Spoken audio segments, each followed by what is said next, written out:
Fighting forced labor in the fishing sector. Development of Labor Protection and Welfare, Ministry of Labor, Thailand.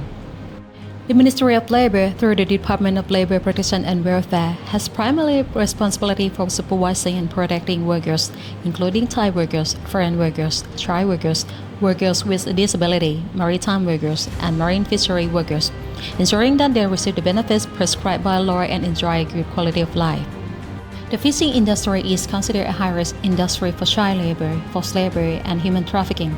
This is because the work is difficult, dirty, and dangerous, with long working hours. The majority of workers are migrant workers, making them vulnerable to rights violations, forced labor, and human trafficking. After the EU issued a yellow card to Thailand in 2015, Thailand fishing industry underwent major changes. All relevant sectors joined forces to address the issue and have taken continuous action, including developing key laws, establishing measures to enforce law, rights, and protect fishing workers, as well as engaging with network partners. Present, we have two specific laws for protecting fishery workers: the Labor Protection Act in Fishery in 2019 and the Ministerial Regulation on Labor Protection in Marine Fishery in 2022, issued pursuant to Section 22 of the Labor Protection Act in 1998.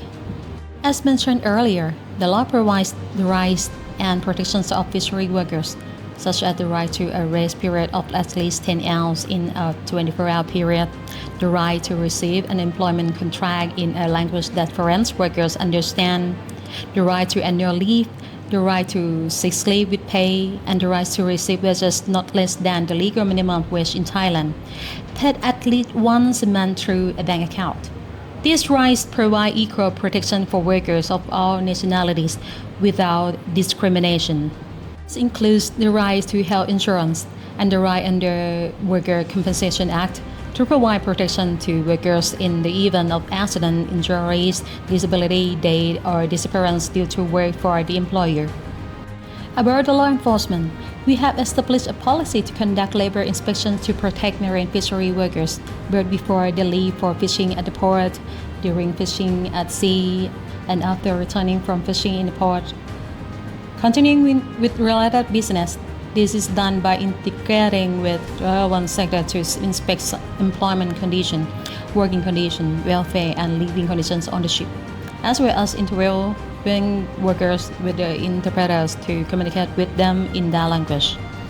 For the complaint mechanisms, we have legal measures in place for cases where workers' rights are violated, including both monetary rights such as unpaid wages and non-monetary rights such as mislead. Workers can file complaints through various channels, including a hotline, e-services, or through the Labor Inspector Office, which is located in every province in Thailand, including some districts in remote areas. In case where it is found that workers may be subject to forced labor or human trafficking, Labor Inspector will proceed according to the National Referral Mechanism or NRM process. For the participation with network partners, preventing and solving the problem of forced labor and human trafficking will not be successful without cooperation from a network of partners, including the public and private sectors, employers, employees, NGOs, both domestic and international, as well as international organizations. And the important cooperation with ILO is GLP, Good Labor Practices. The Department of Labor Protection and Welfare continues to develop its work to ensure that fishery workers have safe working conditions, decent living conditions, receive fair wages, and compensation without discrimination, and avoid becoming victims of forced labor and human trafficking.